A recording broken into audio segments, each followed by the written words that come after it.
welcome to the African Technology Authors and Speakers Forum.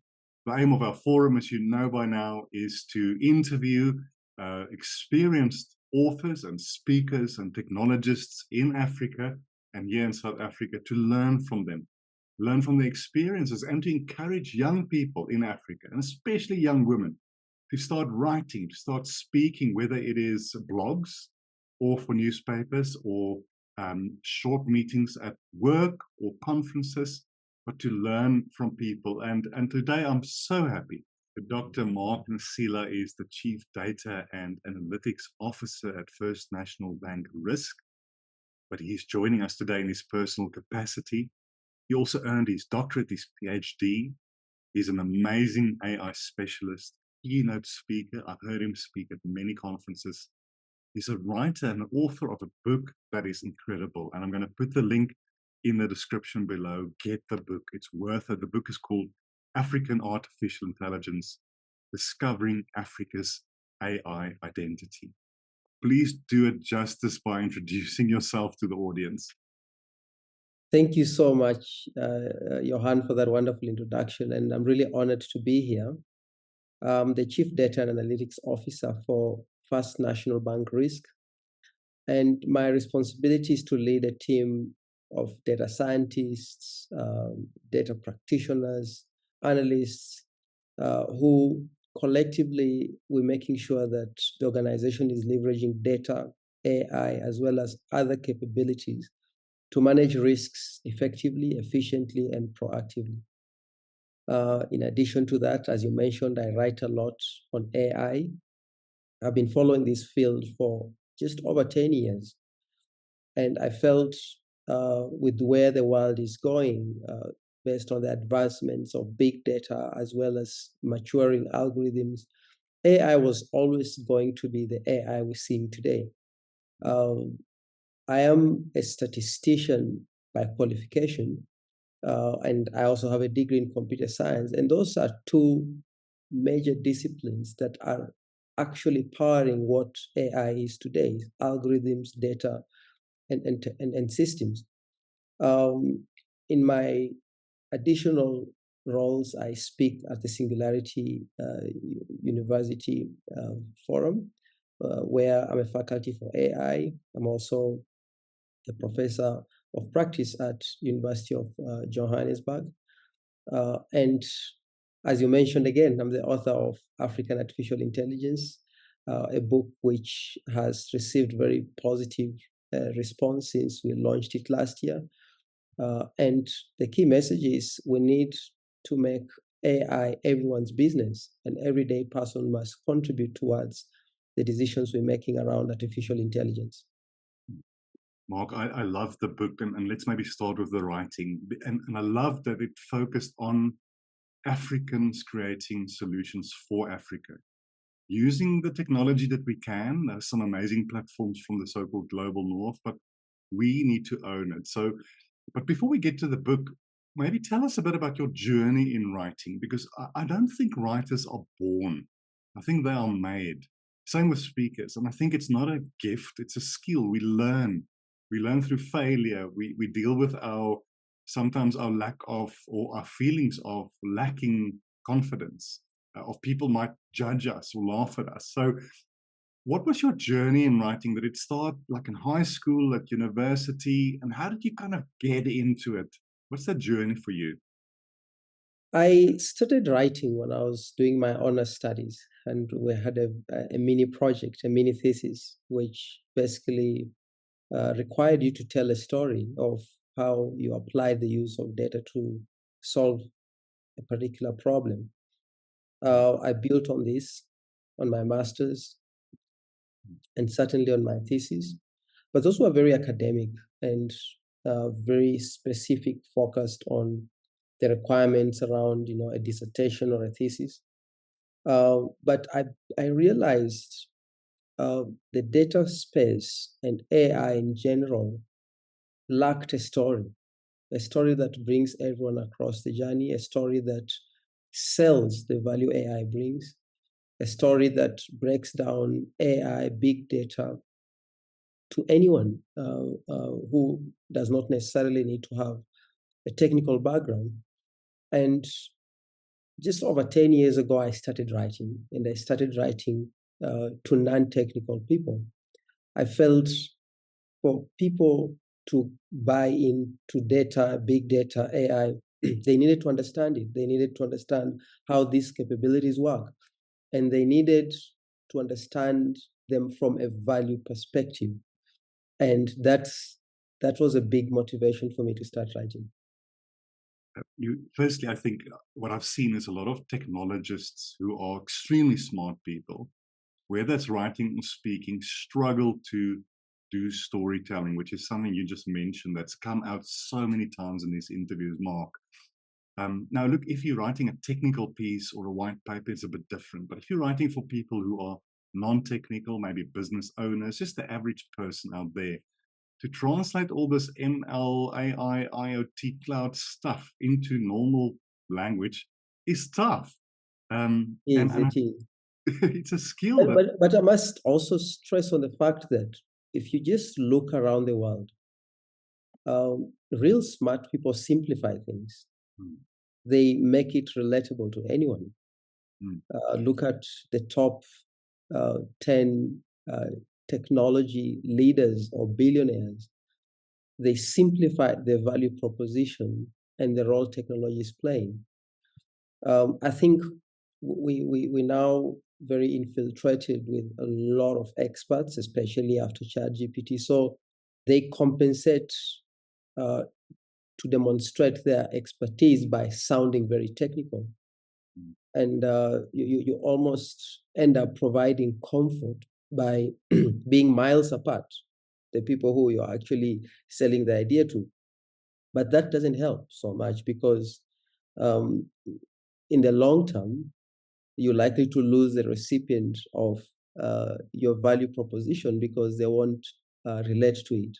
And therefore, it's a principle for me. If you want to sell something, simplify it, make it relatable for the person you're selling it to, and everything else will be successful. Yeah. You remind me of a quote, I think it was Einstein, I might be wrong, who said that if you cannot explain a complex issue in simple terms, you probably don't understand it yourself. And what Exactly. I do with my speaking proposals or my articles is I read it to my wife, she's a physiotherapist, or I read it to my son, Aiden, who's 11. If they don't get it, then who am I speaking to? And it frustrates me because I write all this stuff that I know all the other technologists will get, but the audience is the target. And it's difficult Exactly. to simplify it, Mark. I want to, again, before we get to the book still, but your process of writing, some of us struggle with that feeling of confidence, that looking at the blank screen, what should I start? Where do I get inspiration? For me, procrastination is a massive thing. I hate cleaning the house. I'm best at cleaning the house when I know I need to write something. I'd rather go and do 20 other things. Yeah. Do you also struggle with that? How do you get into the zone, so to speak, to start writing an article or part of a book? I think one, I'm driven by necessity to write. So first of all, you don't just write. There must be a purpose. I've uh, published a lot of articles, but all of them have one thing in common.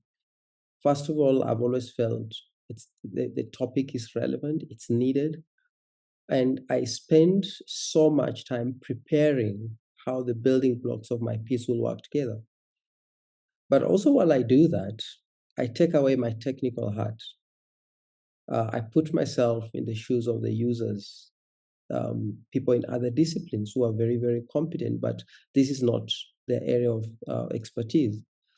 I try go through the story and the building blocks as if I were them, because if you miss them anywhere, then your article actually loses purpose. But most importantly, in my writing style, I like using a lot of demonstrations, examples. I illustrate how things work because examples that have worked out are a way of convincing people about a certain context or bringing them along, and especially quantifiable examples, they tend to gather trust more than just writing a conceptual piece. I want to ask you about the book now, Mark. I mean, it's one thing to write articles. You can self-publish, whether it's LinkedIn or elsewhere. Maybe a newspaper will pick it up. But the work, I can only imagine, in putting a book together. Take us just very high level through the process. I mean, you had the idea, you obviously submitted it to an agent or a publisher. I'm sure they wanted you to rework it many, many times potentially. And then it was the sitting down and writing, editing. It's probably a year's worth of work, if not more. But if any of our listeners or viewers say, I want to write a book, what are the things that you've learned after publishing this book that you wish you knew when you thought of writing a book? I wish I knew the book was not about me. It's for the people who are going to read it. But I felt the topic of AI needed to be presented to people in Africa in a different way, in a different style. There's lots of books around AI. A lot of books I've read, they appreciate and acknowledge the technical aspects of AI, but they fail to capture Africa's reality, a reality that should be actually be told in a very optimistic way. And I'm referring to opportunities to power Africa to the next frontier, where we are an efficient country, where we're designing solutions that would help us drive modernization, where we in a society that technology is democratizing everything, where we are contributing to the global ecosystem of artificial intelligence and even other capabilities. And then I was very reflective on the past. What has actually happened when we've had revolutions? I also looked closely. What is this technology doing? And the implications are not easy. If you get it wrong, we're likely to have let down generations to come. And I started now reflecting on a story that will help build this identity on how AI can power Africa, what it can do for us, our problems, the risks we introduce by applying AI. And basically that rang in my mind for over 2 years while I was writing the book. And then I think one of the key things I've taken out is there must be a very unique story, because like you say, there are multiple books on this or other topics. And unless it's specific to a niche market, and publishers will probably not even look at it. So when you reached out to the publisher and say, here's my idea, just briefly, what's your experience there? Is it like hardcore? Did you have to redo it, or did you find them quite helpful in guiding you through the process? So my publisher, Tracy McDonald, was amazing from the get-go. I was introduced to her by a friend of mine who's also published through her. He's published a book called Adjacent Tech. And I reached out to her and I sent her a mail. I gave a proposed outline, a draft outline. And she came back to me and says, listen, we'll publish your book. Wow. But at that time, you won't believe it, I only had about 18 chapters. And that was towards the end of 2023. Then, no, 2022. Then ChatGPT launched. So it changed the scope, because I wanted to have a book that would be relevant for a while. And traditional AI, was almost not being spoken about because of ChatGPT and generative AI, large language models. So there was a bit of rework that I had to do to make sure that the book is relevant, not for that time alone, but also into the future.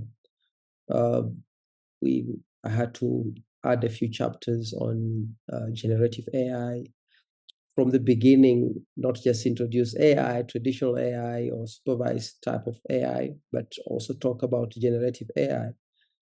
And also potential use cases across every single chapter. So it became an almost a restructure of the whole book, because the technology itself was not very mature, even up to today. So I had to conceptually present the chapter, its history, and things to consider while developing these solutions.